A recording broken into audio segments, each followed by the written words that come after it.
Hello everyone, সবাইকে সোনামণি learning সেন্টারে স্বাগত। আমি আজ নবম শ্রেণীর ভূগোলের দ্বিতীয় অধ্যায় পৃথিবীর গতিসমূহ নিয়ে আলোচনা করব।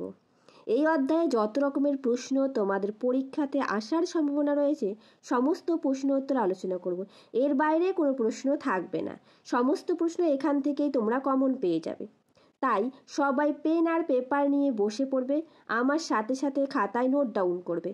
আমি এখানে যে সমস্ত প্রশ্ন রেখেছি সঠিক উত্তরটি বেছে নিয়ে লেখো, কিছু শূন্যস্থান পূরণ করো, কিছু দু এক কথায় উত্তর দাও, কিছু সংক্ষিপ্ত, কিছু পার্থক্য, কিছু রচনাধর্মী।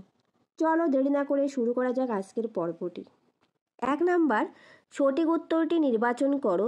1, পৃথিবীর কক্ষপথের পরিধি হলো উত্তর 96 কোটি কিলোমিটার। আমি অপশনগুলো পড়ছি না, অপশনগুলো পড়লে ভিডিওটা লং হয়ে যাবে। 2, 21শে মার্চ দিনটিকে বলা হয় উত্তর মহাবিষুব। তার সাথে মনে রাখবে 23শে সেপ্টেম্বর দিনটিকে বলা হয় জলবিষুব।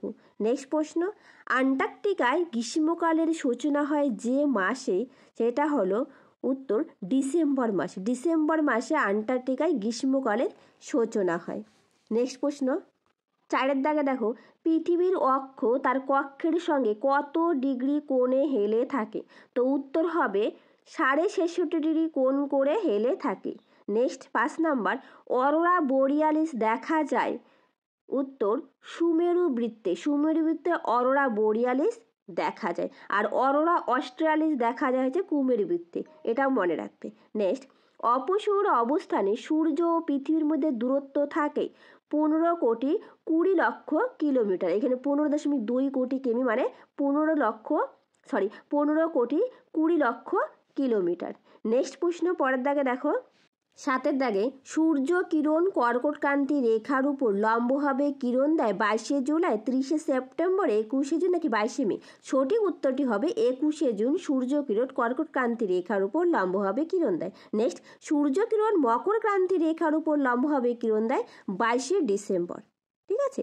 নেক্সট প্রশ্ন, পৃথিবী আবর্তন করে পূর্ব থেকে পশ্চিমে নাকি পশ্চিম থেকে পূর্বে নাকি উত্তর থেকে দক্ষিণে? তো সঠিক উত্তরটি হবে পশ্চিম থেকে পূর্বে পৃথিবী আবর্তন করে। পরের প্রশ্ন, 10 দাগে দেখো, নিরক্ষরেখায় পৃথিবীর আবর্তনের বেগ ঘন্টায় 1630 কিলোমিটার। খ 1600 কিলোমিটার, গ 1650 কিলোমিটার, ঘ 1750 কিলোমিটার। সঠিক উত্তরটি হবে 1650 কিলোমিটার। 11 দাগে, পৃথিবীর অনুসুর অবস্থান হয় 3রা জানুয়ারি নাকি 12ই জানুয়ারি নাকি 4ঠা জুলাই? তো সঠিক উত্তরটি হবে 3রা জানুয়ারি পৃথিবীর অনুসুর অবস্থান হয়, আর তার সাথে মনে রাখবে 4ঠা জুলাই অপসুর অবস্থান হয়ে থাকে। ঠিক আছে। নেক্সট 12 দাগ, পৃথিবীর আবর্তনের বেগ সবচেয়ে বেশি হয় ক নিরক্ষরেখায়, খ সুমেরু বৃত্তে, গ কুমেরু বৃত্তে, আর ঘ দ্রাঘিমা রেখায়? তো সঠিক উত্তরটি হবে নিরক্ষরেখায় আবর্তনের বেগ সবচেয়ে বেশি হয়, তার সঙ্গে মনে রাখবে মেরু রেখায় পৃথিবীর আবর্তনের বেগ সবচেয়ে কম হয়ে থাকে। ঠিক আছে, সবচেয়ে বেশি হয় নিরক্ষরেখায়, কম মেরু রেখায়। নেক্সট প্রশ্ন 13 দাগ, 21শে মার্চ 23শে সেপ্টেম্বর সূর্যরশ্মি লম্বভাবে পড়ে কর্কটক্রান্তি রেখায়, নিরক্ষরেখায়, মকর ক্রান্তি রেখায় নাকি কোথাও না? সঠিক উত্তরটি হবে নিরক্ষরেখায় 21শে মার্চ ও 23শে সেপ্টেম্বর সূর্যরশ্মি লম্বভাবে পড়ে। নেক্সট, পৃথিবী থেকে সূর্যের গড় দূরত্ব কত? সঠিক উত্তরটি হবে 15 কোটি কিলোমিটার। ঠিক আছে। নেক্সট প্রশ্ন, পৃথিবীর অপসুর অবস্থানের দিনটি হলো 4ঠা জুলাই, একটু আগে বলেছিলাম 4ঠা জুলাই অপসুর অবস্থান, আর 3রা জানুয়ারি অনুসুর অবস্থান। ভেরি ভেরি ইম্পর্টেন্ট প্রশ্নটা, প্রত্যেকটা প্রশ্ন খাতায় নোট ডাউন করে রাখবে। নেক্সট প্রশ্ন, সৌরদিন নক্ষত্র দিন অপেক্ষা ক 3 মিনিট 56 সেকেন্ড কম, খ 3 মিনিট 56 সেকেন্ড বেশি নাকি গ 3 মিনিট 52 সেকেন্ড বেশি? উত্তর 3 মিনিট 56 সেকেন্ড বেশি। 17 দাগে, ঋতুচক্রে প্রধানত কটি প্রধান ঋতু দেখা যায়? তো সঠিক উত্তরটি হবে 4টি ঋতু দেখা যায়। 18 দাগে, যার আবর্তন গতি দক্ষিণ থেকে উত্তর দিকে? ক পৃথিবী, খ বৃহস্পতি, গ ইউরেনাস, ঘ শুক্র? সঠিক উত্তরটি হবে ইউরেনাস। ইউরেনাসের আবর্তন গতি দক্ষিণ থেকে উত্তর দিকে। ঠিক আছে। পরের প্রশ্ন দেখো কি বলছে। 19 দাগ, যেদিন পৃথিবীতে দিন ও রাত্রির দৈর্ঘ্য সমান হয় সেই দিনটি হলো ক বিষুব, খ সংক্রান্তি, গ অধিবর্ষ, ঘ মহাবিষুব? সঠিক উত্তরটা হবে বিষুব। অর্থাৎ বিষুব কথাটির অর্থ হলো দিন ও রাত্রির দৈর্ঘ্য সমান। 20 দাগে উত্তর গোলার্ধে সবচেয়ে বড় দিন হয় 21শে মার্চ, 23শে সেপ্টেম্বর, 22শে জুলাই, ঘ 21শে জুন। সঠিক উত্তরটি হবে 21শে জুন উত্তর গোলার্ধে সবচেয়ে বড় দিন হয়। নেক্সট প্রশ্ন, পরের দাগে দেখো, সূর্যের উত্তরায়ণ শুরু হয় 23শে ডিসেম্বর, 21শে জুন, 22শে ডিসেম্বর নাকি 22শে জুন? তো সঠিক উত্তরটি হবে গ 22শে ডিসেম্বর সূর্যের উত্তরায়ণ শুরু হয়। নেক্সট প্রশ্ন, 22এর দাগ, পৃথিবী যে পথে সূর্যের চারদিকে ঘোরে তাকে বলা হয় উত্তর গ কক্ষপথ। পৃথিবী যে পথে সূর্যের চারদিকে ঘোরে তাকে বলা হয় কক্ষপথ। পরের প্রশ্ন 23এর দাগে দেখো, অধিবর্ষ নয়, ক 1600, খ 2000, গ 2100 এবং ঘ 2400। তো যে সমস্ত বছরকে 4 এবং 400 দিয়ে ভাগ করা যায় সেই সমস্ত বছর হলো অধিবর্ষ বছর। তো এখানে সঠিক উত্তরটি হবে উত্তর গ 2100। তার কারণ 2100 সালটিকে কখনো 4 এবং 400 দিয়ে ভাগ করা যায় না। 24এর দাগে দেখো, পৃথিবীর পরিক্রমণ গতির গতিবেগ হলো, তো উত্তর হবে খ 30 কিলোমিটার পার সেকেন্ড পৃথিবীর পরিক্রমণ গতির গতিবেগ। পরের দাগে দেখো 25 নম্বর, সূর্যের দক্ষিণায়ন শুরু হয় যে তারিখের পর তা হলো, সঠিক উত্তরটি হবে ক 21শে জুন। 21শে জুন সূর্যের দক্ষিণায়ন শুরু হয়। 26 দাগ, কোন অঞ্চলে সারা বছর দিনরাত্রির দৈর্ঘ্য সমান হয়? সঠিক উত্তরটি হবে নিরক্ষীয় অঞ্চলে। নিরক্ষীয় অঞ্চলে পৃথিবীর দিন ও রাত্রির দৈর্ঘ্য সমান সমান হয়ে থাকে। খুব ইম্পর্টেন্ট, প্রত্যেকটা প্রশ্ন খাতায় নোট ডাউন করবে। তোমাদের যদি ভিডিওটা ভালো লাগে please like, share and comment করবে। পরের প্রশ্ন দেখো, এরপর দেখো আমি কিছু শূন্যস্থান রেখেছি, সেই শূন্যস্থানগুলো আলোচনা করব। 1, পৃথিবী ড্যাশ রকমের গতি আছে? তো উত্তর হবে 2 রকমের গতি আছে। 2, এক নক্ষত্র দিন বলা হয় ড্যাশকে? উত্তর 23 ঘন্টা 56 মিনিট 4 সেকেন্ডকে এক নক্ষত্র দিন বলা হয়। নেক্সট 3এর দাগে, পৃথিবীর উপবৃত্তাকার কক্ষপথের ড্যাশ সূর্য অবস্থিত? পৃথিবীর উপবৃত্তাকার কক্ষপথের নাভিতে সূর্য অবস্থিত। 4এর দাগ, পৃথিবীর কক্ষপথটি যে সমতলে অবস্থান করছে তাকে কক্ষতল বলা হয়ে থাকে। 5এর দাগ, ফ্যারাডের সূত্র আবিষ্কার করেছিলেন বিজ্ঞানী ড্যাশ? তো ফ্যারাডের সূত্র কে আবিষ্কার করেছেন? বিজ্ঞানী ফ্যারাডের সূত্র আবিষ্কার করেছিলেন। Very very important. নেক্সট 6এর দাগ, শরৎ বিষুব এর অপর নাম ড্যাশ? জল বিষুব। তো জল বিষুব কবে হয়? 23শে সেপ্টেম্বর জল বিষুব, এটা মনে রাখবে। 7এর দাগ, কোরিওলিস বলের আবিষ্কর্তাকে? কোরিওলিস, বিজ্ঞানী কোরিওলিস বল আবিষ্কার করেছেন। 8এর দাগ, বসন্ত বিষুবের অপর নাম? মহাবিষুব। মহাবিষুবকে বসন্ত বিষুব বলা হয়। তাহলে মহাবিষুব কবে হয়? 21শে মার্চ তারিখে মহাবিষুব হয়। 9এর দাগ, সমুদ্র তলের স্ফীতকে বলে জোয়ার? সমুদ্র তলের স্ফীতকে কি বলে? জোয়ার বলে। নেক্সট, মুখ্য জোয়ারের বিপরীতে তৈরি হয় ড্যাশ? গৌণ জোয়ার। তাহলে মুখ্য জোয়ারের বিপরীতে কি তৈরি হয়? গৌণ জোয়ার তৈরি হয়। নেক্সট পরের দাগ দেখো 11 নম্বর, পৃথিবীর আবর্তন গতির সাপেক্ষে সৃষ্ট দিক বিক্ষেপ শক্তিকে বলে কোরিওলিস বল। 12 দাগে ড্যাশ প্রথম প্রমাণ করেন সূর্য স্থির এবং অন্যান্য গ্রহরা ঘুরছে? তো গ্যালিলিও প্রথম আবিষ্কার করেছেন যে সূর্য স্থির এবং অন্যান্য গ্রহরা ঘুরছে। 13 দাগ, পৃথিবী থেকে সূর্যের গড় দূরত্ব প্রায় 15 কোটি কিলোমিটার। ভেরি ভেরি ইম্পর্টেন্ট প্রশ্নটা। 14 দাগে 23শে সেপ্টেম্বর দিনটিকে বলা হয় জল বিষুব। আর একবার বলছি, 21শে মার্চ দিনটিকে বলা হয় মহাবিষুব। ঠিক আছে, খুব ইম্পর্টেন্ট প্রত্যেকটা প্রশ্ন। এই ছিল 1 থেকে 14 পর্যন্ত 14টা শূন্যস্থান পূরণ। এরপর দেখো 2-1 কথায় উত্তর দাও বা 1 কথায় উত্তর দাও কিছু প্রশ্ন আছে। 1, একটি নক্ষত্র দিনের প্রকৃত সময় কত? উত্তর 23 ঘন্টা 56 মিনিট 4 সেকেন্ড। নেক্সট, বিষুব কথাটির অর্থ কি? উত্তর, বিষুব কথাটির অর্থ হবে দিন রাত্রি সমান। নেক্সট, নিরক্ষরেখায় পৃথিবীর আবর্তনের গতিবেগ কত? তো উত্তর 1670 কিলোমিটার পার ঘন্টা নিরক্ষরেখায় পৃথিবীর আবর্তনের গতিবেগ। নেক্সট প্রশ্ন, 4এর দাগ, কোন কোন তারিখে পৃথিবীর সর্বত্র দিন ও রাত্রির দৈর্ঘ্য সমান হয়? তো উত্তর হবে 21শে মার্চ এবং 23শে সেপ্টেম্বর। 21শে মার্চ মহাবিষুব, দিয়ে মনে রাখবে। 23শে সেপ্টেম্বর জল বিষুব। নেক্সট 5 নাম্বার, সূর্যের আপাত দৈনিক গতির দিকটি উল্লেখ করো? তো উত্তর, পূর্ব থেকে পশ্চিমে সূর্যের আপাত দৈনিক গতির দিক। 6 নম্বর, পৃথিবীর অক্ষ কক্ষতলের সঙ্গে কত ডিগ্রি কোণে আনত থাকে? তো সঠিক উত্তর হবে 66.5 ডিগ্রি কোণে আনত থাকে। নেক্সট প্রশ্ন, সাতের দাগ, মেরু অঞ্চলে রাত্রিকালে যে আলোর বিচ্ছুরণ দেখা যায় তার নাম কি? উত্তর, মেরু প্রভা। আটের দাগ, পৃথিবীর গতি কটি ও কী কী? পৃথিবীর গতি দুটি, যথা আহ্নিক গতি ও পার্শ্বিক গতি। নয়ের দাগ, কলকাতায় পৃথিবীর আবর্তনের গতিবেগ গড় কত? উত্তর, 1536 কিলোমিটার পার ঘন্টা কলকাতায় পৃথিবীর আবর্তনের গতিবেগ। পরের প্রশ্ন, 10এর দাগ, দিন ও রাত্রি কোন সময়কে গোধূলি বলে? উত্তর, দিনের শেষে ও রাত্রির শুরুর মধ্যবর্তী অবস্থাকে বলা হয় গোধূলি। 11 নম্বর, কোন সময় পৃথিবী সূর্যের কাছে আসে? উত্তর, 3রা জানুয়ারি অনুসূর অবস্থায় পৃথিবী সূর্যের খুব কাছে আসে। 12 নম্বর, উত্তর গোলার্ধে যখন শরৎকাল, দক্ষিণ গোলার্ধে তখন কোন ঋতু বিরাজ করে? তো উত্তর হবে বসন্তকাল বিরাজ করে। নেক্সট প্রশ্ন, 13 দাগে দেখো, পৃথিবী নিজের মেরুরেখার চারদিকে কোন দিকে পাক খায়? উত্তর, পশ্চিম থেকে পূর্ব দিকে পাক খায়। 14 নম্বর, কেন্দ্র বহির্মুখী শক্তি কাকে বলে? উত্তর, কেন্দ্র থেকে বাইরের দিকে যে শক্তি কাজ করে সেটা বহির্মুখী বলা হয়, আর কেন্দ্রমুখী যেটা যে বাইরে থেকে কেন্দ্রের দিকে কাজ করে সেটাকে কিন্তু কেন্দ্রমুখী বলা হয়। ঠিক আছে। নেক্সট, 15 দাগ, কোন দিনটিকে মহাবিষুব ও কোন দিনটিকে জলবিষুব বলা হয়? উত্তর, 21শে মার্চ মহাবিষুব ও 23শে সেপ্টেম্বর দিনটিকে জলবিষুব বলা হয়। নেক্সট দেখো 16 দাগ, পৃথিবীর কোন কাল্পনিক রেখার প্রত্যেক স্থানে সারা বছরই দিন রাত্রি সমান হয়? উত্তর, নিরক্ষরেখা বা বিষুবরেখায়। 17 নম্বর, কক্ষপথ কি? উত্তর, যে উপবৃত্তাকার কাল্পনিক পথে পৃথিবী সূর্যকে প্রদক্ষিণ করে তাকেই কক্ষপথ বলে। 18 নম্বর, ছায়াবৃত্ত কাকে বলে? উত্তর, ভূপৃষ্ঠের আলো অন্ধকারের পূর্ণবৃত্ত সীমারেখাকেই ছায়াবৃত্ত বলা হয়। পরের প্রশ্ন, 19 দাগ, রবি মার্ক কি?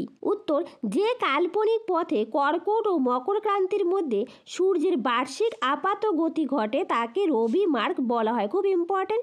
20 নম্বর, কোন তারিখে পৃথিবীর পরিক্রমণ বেগ সবচেয়ে বেশি হয়? উত্তর, 4 জুলাই পৃথিবীর পরিক্রমণ বেগ সবচেয়ে বেশি হয়। 21 নম্বর, পৃথিবীর কক্ষপথটির আকৃতি কেমন? সঠিক উত্তর হবে উপবৃত্তাকার পৃথিবীর কক্ষপথটির আকৃতি। 22 নম্বর দাগ, সূর্যকে একবার সম্পূর্ণ পরিক্রমণ করতে পৃথিবীর কত সময় লাগে? সঠিক উত্তর, 365 দিন 5 ঘন্টা 48 মিনিট 46 সেকেন্ড সময় লাগে। নেক্সট প্রশ্ন, 23 দাগ, কোন গতির জন্য ভূপৃষ্ঠে দিন রাত্রি হয়?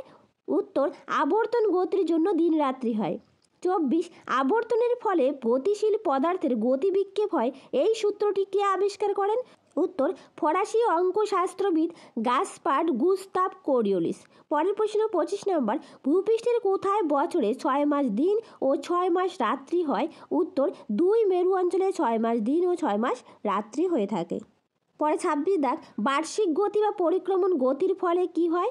উত্তর, দিন ও রাত্রির দৈর্ঘ্যের হ্রাস বৃদ্ধি ও ঋতু পরিবর্তন হয় বার্ষিক গতি ও পরিক্রমণ গতির ফলে। তারপর দেখো কিছু সংক্ষিপ্ত প্রশ্ন রেখেছি, সংক্ষিপ্ত উত্তর ভিত্তিক প্রশ্ন। 1, পৃথিবীর আবর্তন গতি কাকে বলে? উত্তর, পৃথিবী তার অক্ষের উপর সূর্যকে সামনে রেখে প্রায় 24 ঘন্টায় পশ্চিম থেকে পূর্ব দিকে একবার ঘোরে, পৃথিবীর এই গতিকে আবর্তন গতি বলা হয়ে থাকে। নেক্সট প্রশ্ন, 2 দেখো, পৃথিবীর বার্ষিক গতি কি? উত্তর, পৃথিবী তার উপবৃত্তাকার কক্ষপথে প্রায় 365 দিনে সূর্যের চারদিকে একবার ঘুরে আসে, পৃথিবীর এই গতিকে বার্ষিক গতি বলে। বার্ষিক গতির কারণেই পৃথিবীতে ঋতু পরিবর্তন হয়, দিন রাত্রির দৈর্ঘ্যের হ্রাস বৃদ্ধি ঘটে। 3, ফেরেলের সূত্র কি? উত্তর, মার্কিন বিজ্ঞানী উইলিয়াম ফেরেল 1855 সালে বলেন যে পৃথিবীর আবর্তন গতির ফলে সমুদ্র স্রোত ও বায়ু প্রবাহ উত্তর গোলার্ধের ডান দিকে ও দক্ষিণ গোলার্ধের বাম দিকে বেঁকে, এই বেঁকের জায়গায় প্রবাহিত কথাটা বাদ পড়ে গেছে, বাম দিকে বেঁকে প্রবাহিত হয়। দিক বিক্ষেপ এই সংক্রান্ত সূত্রটি ফেরেলের সূত্র নামে পরিচিত। এখানে একটু কারেকশন করে নেবে, ঠিক আছে। নেক্সট প্রশ্ন, 4 দাগে দেখো, কোরিওলিস বল কি? উত্তর, 1835 সালে ফরাসি গণিতজ্ঞ গ্যাসপার ডি কোরিওলিস প্রমাণ করেন যে পৃথিবীর আবর্তন গতির জন্য একটি কেন্দ্র বহির্মুখী বলের সৃষ্টি হয়, এটি তার নাম অনুসারে কোরিওলিস বল নামে পরিচিত। 5 দাগ, অয়নান্ত দিবস কি? উত্তর, অয়ন কথাটির অর্থ পথ বা গতি, অয়নান্ত অয়নযোগ অন্ত, দিবস বলতে বোঝায় পথ বা গতির শেষ দিনকে। পরের দাগ 6, অপসূর অবস্থান কি? খুব ইম্পর্টেন্ট। উত্তর, সূর্য থেকে পৃথিবীর দূরতম অবস্থান 4 জুলাই তারিখে এই অবস্থান ঘটে থাকে। এই সময় সূর্য ও পৃথিবীর মধ্যবর্তী দূরত্ব হয় 15,20,00,000 কিলোমিটার। 7 দাগ, অনুসর অবস্থান কি? সূর্য থেকে পৃথিবীর নিকটতম অবস্থান 3রা জানুয়ারি তারিখে এই অবস্থান ঘটে। এই সময় সূর্য ও পৃথিবীর মধ্যবর্তী দূরত্ব হয় 14,70,00,000 কিলোমিটার। এই দুটি প্রশ্ন খুব ইম্পর্ট্যান্ট, তোমরা খুব ভালো করে মুখস্থ করবে আর মনে রাখবে, ঠিক আছে, বিশেষ করে তারিখ দুটো। নেক্সট প্রশ্ন 8 দাগ দেখো, সূর্যের দক্ষিণায়ন কি? উত্তর, 21 জুনের পর থেকে 22 ডিসেম্বর পর্যন্ত কর্কট ক্রান্তি রেখা 23.5 উত্তর থেকে মকর ক্রান্তি রেখা 23.5 দক্ষিণ দিকে সূর্যের দক্ষিণমুখী আপাত গতি লক্ষ্য করা যায়। এটি সূর্যের দক্ষিণায়ন। নেক্সট প্রশ্ন 9 দাগ, গোধূলি কি? সূর্যাস্তের ঠিক পরে পৃথিবীর আলোকিত অংশ ছায়াবৃত্ত পেরিয়ে অন্ধকার অংশে প্রবেশ করতে শুরু করে। এই সময়টি হলো গোধূলি। পরের প্রশ্ন 10 দাগ, কর্কট সংক্রান্তি কি? উত্তর, 21 জুন তারিখে সূর্য কর্কট ক্রান্তি রেখার 23.5 উত্তর উপর লম্বভাবে কিরণ দেয়। এই দিনটিকে কর্কট সংক্রান্তি বলে। এই দিন উত্তর গোলার্ধের দিন বড় হয় ও রাত্রি ছোট হয়ে থাকে।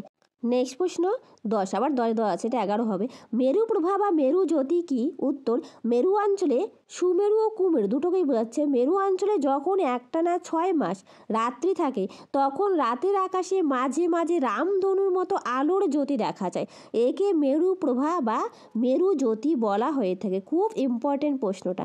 পরের প্রশ্ন 12 দাগ, সুমেরু প্রভা কি? উত্তর, উত্তর গোলার্ধের সুমেরু অঞ্চলে যখন একটানা 6 মাস রাত্রি থাকে 23 সেপ্টেম্বর থেকে 21 মার্চ তখন রাতের আকাশে মাঝে মাঝে রামধনুর মতো আলোর জ্যোতি দেখা যায়। একেই সুমেরু প্রভা বা অরোরা বোরিয়ালিস বলা হয়ে থাকে। এই একইভাবে কুমেরুতে অরোরা অস্ট্রালিস দেখা যায়। এটাও কিন্তু ইম্পর্টেন্ট, তোমরা পড়ে নেবে বই থেকে, ঠিক আছে। 13 দাগ, মহাবিষুব কাকে বলে? উত্তর, 21 মার্চ পৃথিবী তার কক্ষপথে এমনভাবে অবস্থান করে যে সূর্যরশ্মি নিরক্ষরেখায় লম্বভাবে পড়ে। ফলে পৃথিবীর উভয় গোলার্ধের দিন ও রাত্রি সমান হয়।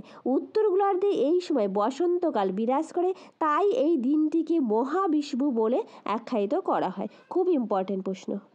নেই দেখো, রচনাধর্মী প্রশ্ন রেখেছি। 1, পৃথিবীর আহ্নিক গতির ফলাফল আলোচনা করো অথবা পৃথিবীর যে কোনো একটি গতির ফলাফল বর্ণনা করো। ভেরি ভেরি ইম্পর্টেন্ট প্রশ্ন। উত্তর, পৃথিবীর যে কোনো একটি গতি বা আহ্নিক গতির ফলাফল আমি পয়েন্ট করে করে লিখেছি, তোমরা পরীক্ষাতে এভাবে লিখবে। যে গতির দ্বারা পৃথিবীর নিজ অক্ষ বা মেরুদণ্ডের উপর পশ্চিম থেকে পূর্বে ঘড়ির কাঁটার বিপরীতে 23 ঘন্টা 56 মিনিট 4 সেকেন্ড বা প্রায় 24 ঘন্টায় একবার আবর্তন করে সেই গতিকে আবর্তন বা আহ্নিক গতি বলা হয়। পৃথিবীর আবর্তন গতির ফলাফল সমূহ এক পর্যায়ক্রমে দিন ও রাত সংগঠন হয়। কিভাবে হয় সেটা আলোচনা করব। দেখো, 1 নম্বর পয়েন্ট, পর্যায়ক্রমে দিন ও রাত সংগঠন। পৃথিবী গোলাকার ও নিজস্ব কোনো আলো নেই।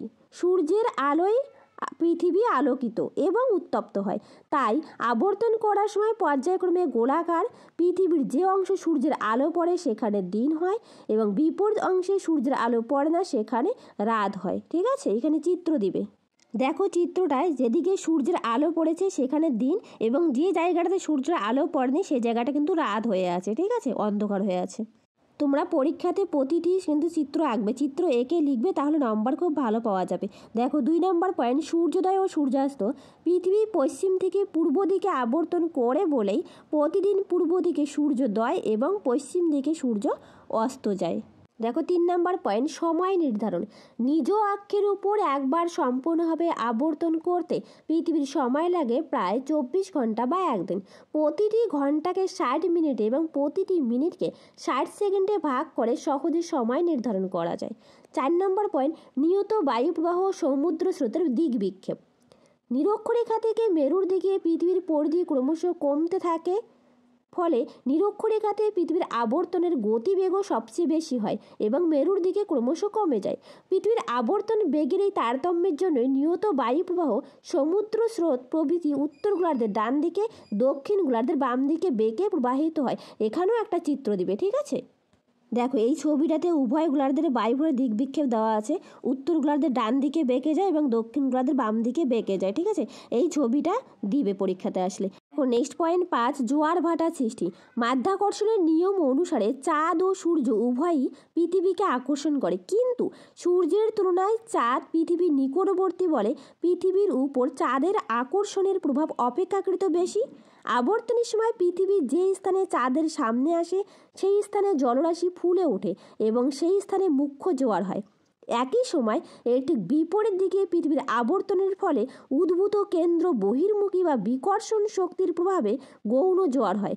এর ফলে সমকোণে অবস্থিত স্থানগুলিতে তখন ভাটা হয়ে থাকে। দেখো আমি চিত্রটা দিয়ে রেখেছি, চিত্রটা খুব ভালো করে একটু দেখবে। ছবিটাতে একটু বোঝার আছে, মাধ্যাকর্ষণের যে শক্তি আছে সেই শক্তি অনুসারে চাঁদ ও সূর্য উভয়ই কী করে, পৃথিবীকে আকর্ষণ করে, কিন্তু সূর্যের তুলনায় চাঁদ কিন্তু পৃথিবীর অনেক নিকটবর্তী স্থানে আছে, যার জন্য চাঁদের আকর্ষণ বেশি থাকবে পৃথিবীর উপর। তাই আবর্তনের সময় পৃথিবীর যে স্থান চাঁদের সামনে আসবে সেই স্থানে জলরাশি ফুলে উঠবে আর সেই স্থানে কী হবে, মুখ্য জ্বর হবে। ঠিক তার বিপরীত স্থানে কী হবে, গৌণ জ্বর হবে। তোমরা পরীক্ষাতে এই পিকচারটা আঁকবে। 2 এর দাগের প্রশ্ন দেখো, অনুসুর ও অপসুরের ধারণা দাও। উত্তর, অনুসুর অপসুরের ধারণা। পৃথিবীর কক্ষপথ উপবৃত্তাকার। এই উপবৃত্তের একটি বড় অক্ষ ও একটি ছোট অক্ষ থাকে। সূর্য এই উপবৃত্তাকার কক্ষপথের ঠিক কেন্দ্রে নয়, একটি নাভি বা ফোকাসে অবস্থিত। এজন্য পরিক্রমণের সময় সূর্য থেকে পৃথিবীর দূরত্ব সারা বছর সমান থাকে না, কখনো একটু বাড়ে আবার কখনো একটু কমে। সূর্য থেকে পৃথিবীর গড় দূরত্ব প্রায় 15 কোটি কিলোমিটার। নেক্সট পয়েন্ট দেখো, অনুসুর পয়েন্ট করেছি 3রা জানুয়ারি সূর্য থেকে পৃথিবীর দূরত্ব সবচেয়ে কম থাকে, প্রায় 14,70,00,000 কিলোমিটার। কক্ষপথের সূর্যের সাপেক্ষে পৃথিবীর এই নিকটতম অবস্থানের নাম অনুসুর অবস্থান। অন শব্দের অর্থ কাছে, সুর শব্দের অর্থ হলো সূর্য। ফলাফল দেখো, অনুসুর অবস্থানে পৃথিবী ও সূর্যের মধ্যেকার দূরত্ব কমে যায়। 2, এই সময় পৃথিবীর পরিক্রমণ গতিবেগও সামান্য বৃদ্ধি পায়। 3, অনুসুর অবস্থানের ফলে উত্তর গোলার্ধে শীতকালে সূর্যকে একটু বড় দেখায়। নেক্সট পয়েন্ট দেখো, অপসুর অবস্থান। 4 জুলাই সূর্য থেকে পৃথিবীর দূরত্ব সবচেয়ে বেশি থাকে, প্রায় 15,20,00,000 কিলোমিটার। কক্ষপথে সূর্যের সাপেক্ষে পৃথিবীর এই দূরতম অবস্থানের নাম অপসুর অবস্থান। অপ শব্দের অর্থ দূরে আর সুর শব্দের অর্থ হলো সূর্য। ফলাফল কি হয় অপসুরের ফলে? অপসুর অবস্থানে পৃথিবী সূর্যের মধ্যেকার দূরত্ব বেড়ে যায়। 2, এই সময় পৃথিবীর পরিক্রমার গতিবেগও সামান্য কমে যায়। 3, অপসুর অবস্থানের ফলে উভয় গোলার্ধের গ্রীষ্মকালে সূর্যকে একটু ছোট দেখায়। এই ছিল অপসুর ও অনুসুরের ধারণা। এখানে একটা পিকচার দেওয়া আছে, দেখো পৃথিবীর অপসুর ও অনুসুরের অবস্থানটা একটু দেখে রাখো। 4 জুলাই অপসুর 15,20,00,000 কিলোমিটার সূর্য থেকে দূরত্ব, আর অনুসুর 3রা জানুয়ারি 14,70,00,000 কিলোমিটার। এই পিকচারটা আঁকবে, ঠিক আছে। দেখো 3 এর দাগের প্রশ্ন, পৃথিবীতে দিন ও রাতের দৈর্ঘ্যের হ্রাস বৃদ্ধি হয় কেন? ভেরি ভেরি ইম্পর্টেন্ট প্রশ্নটা। উত্তর, পৃথিবীতে দিন ও রাতের দৈর্ঘ্যের হ্রাস বৃদ্ধির কারণগুলো আলোচনা করব। 21শে মার্চ 23শে সেপ্টেম্বর এই দুটি দিন ছাড়া বছরের বাকি দিনগুলিতেও পৃথিবীর সর্বত্র দিন ও রাতের দৈর্ঘ্যের হ্রাস বৃদ্ধি হয়। দিন ও রাতের দৈর্ঘ্যের হ্রাস বৃদ্ধির প্রধান দুটি কারণ: পৃথিবীর পরিক্রমণ গতি, 2, পৃথিবীর মেরুরেখার নিজের কক্ষতলের সঙ্গে 66.5 কোণ করে অবস্থান করে।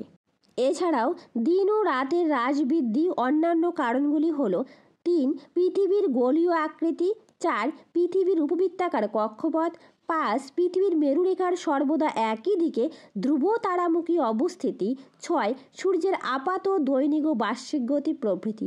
বছরের বিভিন্ন সময়ে কক্ষপথে পৃথিবীর অবস্থান সূক্ষ্মভাবে লক্ষ্য করলে পৃথিবীতে দিন ও রাতের দৈর্ঘ্যের হ্রাস ও বৃদ্ধি কীভাবে হয় তা আলোচনা করা হলো। এবার দেখো আমি বিস্তারিত আলোচনা করব। 1 নম্বর পয়েন্ট, কর্কট সংক্রান্তিতে 21শে জুন তারিখে পৃথিবী কক্ষপথের এমন এক স্থানে অবস্থান করে যে দক্ষিণ গোলার্ধের তুলনায় উত্তর গোলার্ধে সূর্যের দিকে বেশি ঝুঁকে থাকে এবং ওই দিন সূর্য কর্কটক্রান্তি রেখার উপর লম্বভাবে কিরণ দেয়। ফলে ওই দিন উত্তর গোলার্ধের সবচেয়ে বড় দিন ও সবচেয়ে ছোট রাত হয় এবং দক্ষিণ গোলার্ধে এর ঠিক বিপরীত অবস্থা দেখা যায়। নেক্সট পয়েন্ট, 2 নম্বর পয়েন্ট, 21শে মার্চ মহাবিষুব, 23শে সেপ্টেম্বর জলবিষুব। উভয় গোলার্ধের দিন ও রাত্রের দৈর্ঘ্য সমান। 21শে মার্চ ও 23শে সেপ্টেম্বর পৃথিবী তার কক্ষপথের এমনভাবে অবস্থান করে যে সূর্যরশ্মি নিরক্ষরেখায় লম্বভাবে পড়ার ফলে ছায়াবৃত্ত সমস্ত সমক্ষরেখাগুলিকে সমানভাবে ভাগ করে। তাই এই সময় পৃথিবী উত্তর ও দক্ষিণ গোলার্ধের সর্বত্র দিন ও রাত্রি সমান হয়ে থাকে। ঠিক আছে। নেক্সট পয়েন্ট, 3 নম্বর পয়েন্ট, মকর সংক্রান্তিতে 22 ডিসেম্বর তারিখে সূর্য মকরক্রান্তি রেখার উপর লম্বভাবে কিরণ দেয়। ওই দিন দক্ষিণ গোলার্ধে সব থেকে বড় দিন ও ছোট রাত হয়। উত্তর গোলার্ধে এর ঠিক বিপরীত অবস্থা ঘটে, অর্থাৎ দিন ছোট এবং রাত বড় হয়। 4 নম্বর পয়েন্ট দেখো, জলবিষুবের সময় 23 সেপ্টেম্বর তারিখে পৃথিবী কক্ষপথের এমন স্থানে থাকে সেখান থেকে উভয় গোলার্ধে সমান দূরত্বে থাকে এবং উভয় গোলার্ধের দিন ও রাতের দৈর্ঘ্য সমান হয়। জলবিষুবের পরবর্তী সময় 23 সেপ্টেম্বরের পর থেকে দক্ষিণ গোলার্ধে ক্রমাগত সূর্যের নিকটে আসতে থাকে এবং উত্তর গোলার্ধে আরও দূরে সরে যেতে থাকে। এইভাবে দক্ষিণ গোলার্ধে ক্রমশ দিন বড় এবং রাত ছোট হতে থাকে এবং উত্তর গোলার্ধের বিপরীত অবস্থা দেখা যায়। ঠিক আছে, এখানকার প্রত্যেকটা প্রশ্ন ভেরি ভেরি ইম্পর্ট্যান্ট, তোমার পয়েন্টগুলো খুব ভালো করে পড়বে। আমি এখানে একটা চিত্র দিয়ে রেখেছি, দিন ও রাতের দৈর্ঘ্যে হ্রাস বৃদ্ধি কীভাবে হয়, তোমরা এই চিত্রটি পরীক্ষার খাতায় আঁকবে। ঠিক আছে, 23 সেপ্টেম্বর জলবিষুব, 21 মার্চ মহাবিষুব, মকর সংক্রান্তি, কর্কট সংক্রান্তি, প্রত্যেকটা পয়েন্ট আমি আলোচনা করেছি। তোমরা পরীক্ষাতে এভাবে পয়েন্ট করে করে লিখবে এবং সাথে চিত্র দিবে, দেখবে ফুল মার্কস পাবে। তারপর দেখো আমি কিছু পার্থক্য রেখেছি। 1 নম্বর পার্থক্য, পৃথিবীর আবর্তন গতি ও বার্ষিক গতি বা পরিক্রমণ গতির মধ্যে পার্থক্য লেখো। খুব ইম্পর্টেন্ট, দেখো। 1, ভিত্তি দেওয়া আছে আবর্তন গতি এবং পরিক্রমণ গতি। সংজ্ঞা প্রথমে দেওয়া আছে, পৃথিবী নিজের অক্ষের উপর পশ্চিম থেকে পূর্বে ঘুরে চলেছে, একেই পৃথিবীর আবর্তন গতি বলে। পরিক্রমণ, সূর্যকে মাঝখানে রেখে পৃথিবী নির্দিষ্ট কক্ষপথে ঘুরে চলেছে, একেই পৃথিবীর পরিক্রমণ গতি বলে। 2, সময়, সূর্যকে সামনে রেখে পৃথিবীর আবর্তনের সময় লাগে 23 ঘন্টা 56 মিনিট 4 সেকেন্ড বা 24 ঘন্টা। পরিক্রমণ, সূর্যকে মাঝখানে রেখে পৃথিবীর পরিক্রমণের সময় লাগে 365 দিন 5 ঘন্টা 48 মিনিট 46 সেকেন্ড বা 365 দিন 6 ঘন্টা। 3 নম্বর পয়েন্ট, গতিবেগ, পৃথিবীর আবর্তন বেগ সব জায়গায় সমান নয়, নিরক্ষরেখায় সবচেয়ে বেশি আবর্তন বেগ এবং মেরু বিন্দুতে সবচেয়ে শূন্য, অর্থাৎ কোনো বেগ নেই সেখানে। তারপর পরিক্রমণ গতি, অনুসর অবস্থানে পৃথিবীর পরিক্রমণ বেগ বাড়ে এবং অপসর অবস্থানে পৃথিবীর পরিক্রমণ বেগ কমে যায়। 4 নম্বর পয়েন্ট, ফলাফল, আবর্তন গতির ফলে দিন রাত্রি সংঘটিত হয়, তাই এর অপর নাম আহ্নিক গতি। এর প্রভাবে বায়ু ও সমুদ্র স্রোতের দিক বিক্ষেপ ঘটে, জোয়ার ভাটার সময়ের পরিবর্তন হয়। পরিক্রমণ গতির ফলাফল, পরিক্রমণ গতির ফলে 1 বছর পূর্ণ হয়, তাই এর অপর নাম বার্ষিক গতি। পরিক্রমণ গতির প্রভাবে দিন রাত্রির দৈর্ঘ্যের হ্রাস বৃদ্ধি ঘটে ও ঋতু পরিবর্তন ঘটে। পরের প্রশ্ন, পৃথিবীর অপসূর ও অনুসূর অবস্থানের মধ্যে পার্থক্য লেখো। বিষয় প্রথমে দেওয়া আছে, তারপর পৃথিবীর অনুসূর অবস্থান, তারপর পৃথিবীর অপসূর অবস্থান। বিষয়ের তারিখ, পৃথিবীর অনুসূর অবস্থান ঘটে 3রা জানুয়ারি আর পৃথিবীর অপসূর অবস্থান ঘটে 4ঠা জুলাই। 2 নম্বর পয়েন্ট, পরিক্রমণ গতিবেগ, অনুসূর অবস্থানে পৃথিবীর পরিক্রমণ গতিবেগ সামান্য বৃদ্ধি পায় আর অপসূর অবস্থানে পৃথিবীর পরিক্রমণ গতিবেগ সামান্য কমে যায়। 3 নম্বর, সূর্য থেকে পৃথিবীর দূরত্ব, অনুসূর অবস্থানে সূর্য থেকে পৃথিবীর দূরত্ব 14,70,00,000 কিলোমিটার আর অপসূর অবস্থানের দূরত্ব 15,20,00,000 কিলোমিটার। 4 নম্বর পয়েন্ট, পৃথিবী থেকে আপাত দৃষ্টিতে সূর্যের আকার, অনুসূর অবস্থানে পৃথিবী ও সূর্যের মধ্যেকার দূরত্ব সবচেয়ে কমে যায় বলে এই অবস্থানে পৃথিবী থেকে সূর্যকে সামান্য বড় দেখায়, আর অপসূর অবস্থানে পৃথিবী ও সূর্যের মধ্যেকার দূরত্ব সবচেয়ে বেড়ে যায় বলে পৃথিবী থেকে সূর্যকে সামান্য ছোট দেখায়। নেক্সট প্রশ্ন, মহাবিষুব ও জলবিষুবের মধ্যে পার্থক্য। দেখো, একদিকে ভিত্তি দেওয়া আছে মহাবিষুব জলবিষুব। ভিত্তি, 1 নম্বর পয়েন্ট, নামকরণ, উত্তর গোলার্ধে বসন্তকাল থাকার জন্য 21 মার্চ তারিখে বসন্তকালীন বিষুব বা মহাবিষুবও বলা হয়ে থাকে। জলবিষুব, উত্তর গোলার্ধে শরৎকাল থাকার জন্য 23 সেপ্টেম্বর তারিখে শারদ বিষুব বা জলবিষুবও বলা হয়ে থাকে। ঋতু, 2 নম্বর পয়েন্ট, ঋতু, উত্তর গোলার্ধের বসন্তকাল দক্ষিণ গোলার্ধে শরৎকাল বিরাজ করে আর জলবিষুব, উত্তর গোলার্ধে শরৎকাল দক্ষিণ গোলার্ধে বসন্তকাল বিরাজ করে। 3 নম্বর পয়েন্ট, লম্ব রশ্মি, 21 মার্চের পর উত্তর গোলার্ধে সূর্যের লম্ব রশ্মি পড়ে এবং জলবিষুব 23 সেপ্টেম্বরের পর দক্ষিণ গোলার্ধে লম্বভাবে সূর্যরশ্মি পড়ে। 4 নম্বর পার্থক্য দেখো, সূর্যের দৈনিক আপাত গতি ও বার্ষিক আপাত গতির মধ্যে পার্থক্য। ভিত্তি, সূর্যের দৈনিক আপাত গতি ও সূর্যের বার্ষিক আপাত গতি। 1 নম্বর, স্থানান্তর, দিনের বিভিন্ন সময়ে পূর্ব থেকে পশ্চিমে আকাশের বিভিন্ন স্থানে সূর্যের আপাত অবস্থান লক্ষ্য করা যায়। আর সূর্যের আপাত বার্ষিক গতির ক্ষেত্রে বছরের বিভিন্ন সময়ে কর্কট ক্রান্তি রেখা থেকে মকর ক্রান্তি রেখার উপর সূর্য লম্বভাবে কিরণ দেয়। 2 নম্বর পয়েন্ট, সীমা, দিগন্ত রেখা পূর্ব থেকে পশ্চিম সীমা। আর সূর্যের বার্ষিক আপাত গতির ক্ষেত্রে কর্কট ক্রান্তি রেখা ও মকর ক্রান্তি রেখা। 3 নম্বর সময়, সূর্যের দৈনিক আপাত গতির প্রায় 12 ঘন্টা সময় লাগে, আর সূর্যের বার্ষিক আপাত গতি 1 বছর, বার্ষিক মানেই 1 বছর, ঠিক আছে।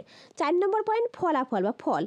সূর্যের দৈনিক আপাত গতির ফলে কি হয়, উষা, প্রভাত, মধ্যাহ্ন, গোধূলি এগুলো কি হয়, সৃষ্টি হয়। আর সূর্যের বার্ষিক আপাত গতির ফলাফলে কি হয়, দিন রাত্রির হ্রাস বৃদ্ধি ঘটে আর ঋতু পরিবর্তন হয়, ঠিক আছে। এই ছিল আজকের 4টে পার্থক্য। প্রতিটা পার্থক্য খুব ইম্পর্টেন্ট। তার সাথে আরেকটা প্রশ্ন তোমরা পড়ে নিবে, ঋতু পরিবর্তন কিভাবে হয় বা কিভাবে ঘটে, এই প্রশ্নটা একটু বইয়ের থেকে পড়ে নেবে, ঠিক আছে। দেখো এখানে কিছু পরিভাষা দেওয়া আছে, ভৌগোলিক পরিভাষা। এই ভৌগোলিক পরিভাষাগুলো তোমরা একটু জেনে নেবে, ঠিক আছে। প্রথমে দেওয়া আছে কক্ষপথ, যে উপবৃত্তাকার কাল্পনিক পথে পৃথিবী সূর্যকে প্রদক্ষিণ করে। আবর্তন গতি আমি ডিসকাস করেছি। ছায়াবৃত্ত, ভূপৃষ্ঠে আলো অন্ধকারের পূর্ণবৃত্ত সীমারেখা। উষা ও গোধূলি, সূর্য ওঠার আগে ও সূর্য অস্ত যাওয়ার পরবর্তী সময়কে বলা হয় উষা ও গোধূলি। তারপর দেখো নক্ষত্র দিন, দূরের নক্ষত্রকে সামনে রেখে পৃথিবীর এক পাক ঘোরা যাতে সময় লাগে 23 ঘন্টা 56 মিনিট 4 সেকেন্ড। নিশীথ সূর্য, মধ্যরাতের আকাশে সূর্যের অবস্থান। অরোরা, 2 মেরু সংলগ্ন অঞ্চলে রাতের আকাশে বর্ণময় আলোর ছটা মানে রামধনু দেখা যায়। কোরিওলিস বল, পৃথিবীর আবর্তনজনিত যে বলের প্রভাবে বায়ু ও সমুদ্র স্রোতের দিক বিক্ষেপ ঘটে। তারপর দেখো অক্ষ, পৃথিবীর 2 মেরুবিন্দুর সংযোগকারী কল্পিত রেখা যা উলম্ব রেখার সঙ্গে 23.5 ডিগ্রি কোণে হেলে থাকে। তারপর দেখো অধিবর্ষ, ভেরি ভেরি ইম্পর্টেন্ট, যে বছর 366 দিনের হয় এবং যে বছরকে 4 দিয়ে ভাগ করলে এবং শতাব্দী বছরকে 400 দিয়ে ভাগ করলে কোনো ভাগশেষ থাকে না, সেই বছরকে বলা হয় অধিবর্ষ বছর। অনুসুর, অপসুর, বিষুবু, কর্কট সংক্রান্তি, মকর সংক্রান্তি, রবিবার সবগুলো আমি বিস্তারিতভাবে আলোচনা করেছি। তোমরা খুব ভালোভাবে এই চ্যাপ্টারটা কমপ্লিট করবে, আমি সব করিয়ে রেখেছি, ঠিক আছে। খুব ভালোভাবে পড়বে। তার সাথে বলে রাখি, তোমরা যখন নতুন, প্লিজ চ্যানেলটা সাবস্ক্রাইব করে পাশে থাকবে, পাশে থাকার বেল আইকনটি ক্লিক করে রাখবে। সো থ্যাংক ইউ এভরিওয়ান, সবাই ভালো থেকো।